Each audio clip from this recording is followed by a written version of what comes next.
Hello viewers, welcome to my channel once more. In today's video, I will be explaining exactly how we can produce a fuel-less electrical energy generator, how we can produce free energy, how we can produce renewable energy, which is costless, which is clean energy. Now, how is that possible? If you could see behind me, I have the pictorial diagram of this self-replenishing electrical generator. Now, I'll begin from the left here. We have here, in this particular type of generator, I have a 12 volt, 20 ampere DC battery. Connected to the DC battery, I have a switch S3. Connected to the switch, I have a DC-AC inverter. A DC-AC inverter is a device that converts direct current to alternating current. Connected to the DC-AC inverter, I have a step-up transformer. This step-up transformer will help to step up the voltage of the current produced by this DC battery. So this step-up transformer will step up the voltage to a desired value depending on what you will need at the input. So you could step it up to 220, 340 depending on the need of this motor. Now, away from the step-up transformer, I have an ammeter. An ammeter is a device that measures current. So this ammeter will help me to have an impression, the exact reading of the current produced by these circuits down here. And then connected to that, I have a voltmeter. A voltmeter will give me the exact reading of the voltage of the current produced by this sub-circuit. Away from the voltmeter, coming to this direction, I have a diode.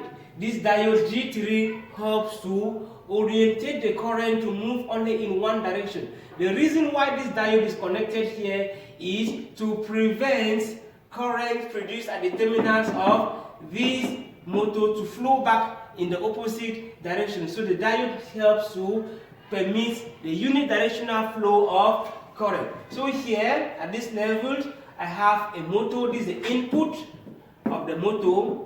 So I'll connect the initiator current, because the current produced at this section or by this circuit, I call it the initiator current. This initiator current will help me to energize the motor, will help the motor to rotate. When the motor will start rotating with the help of the fan belt, which is connected to another motor, which I call it an engine. This engine, you could have it, they are very common in the market. If you don't have it in the market, you have already an existing generator, a fuel generator that functions based on fuel. You could just remove it and you adapt it such that it will serve as the engine. So when this motor is rotating with the help of the fan belt, the engine will start rotating as well. Immediately the engine starts rotating, electrical energy is generated at its output. This electrical energy generated at output might not be of a desired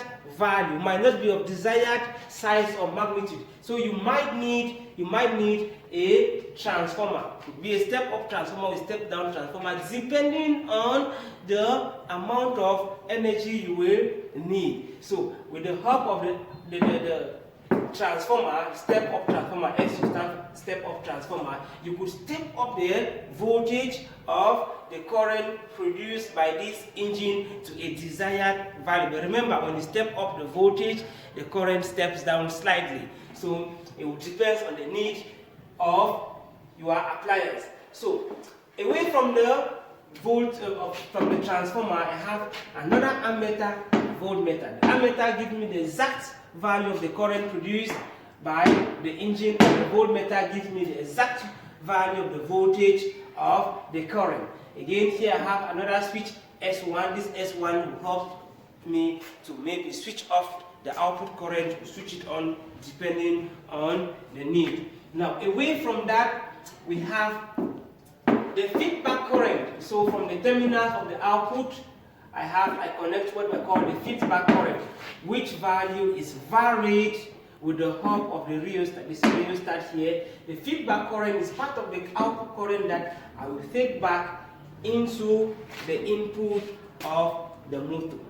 So before the current arrives the input of the motor, it will first of all pass through this section. This section is connected to an automatic control panel, ACP, automatic control panel.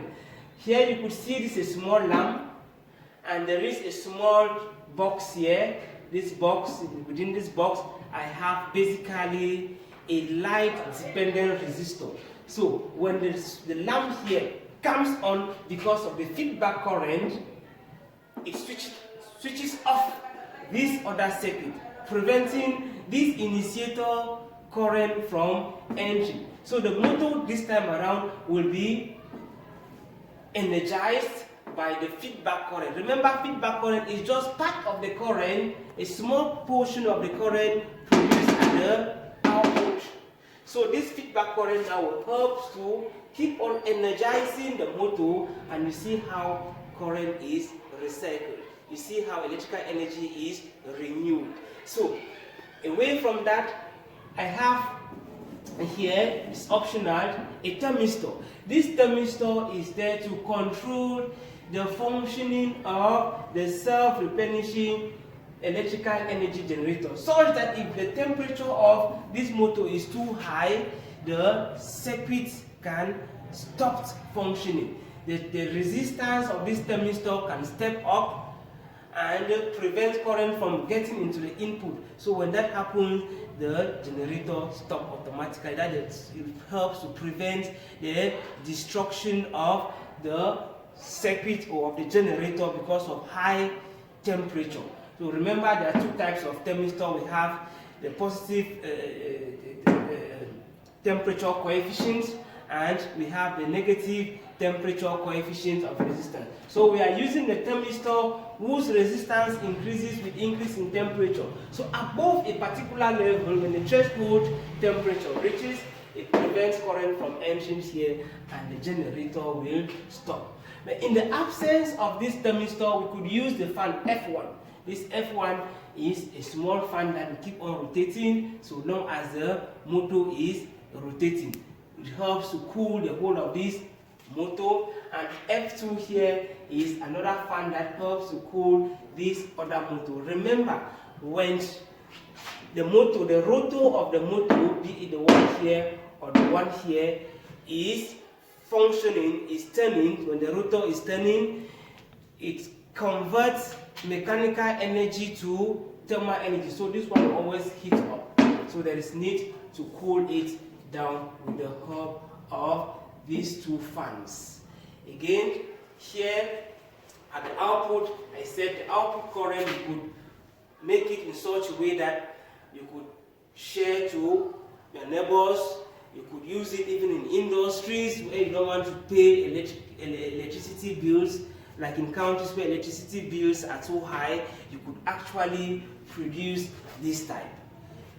If the production cost is relatively low, of course, the one that I'm working on to produce this type, we don't need a lot of money. With maximum 85,000 francs, we produce a very big one that can serve you for a very long time.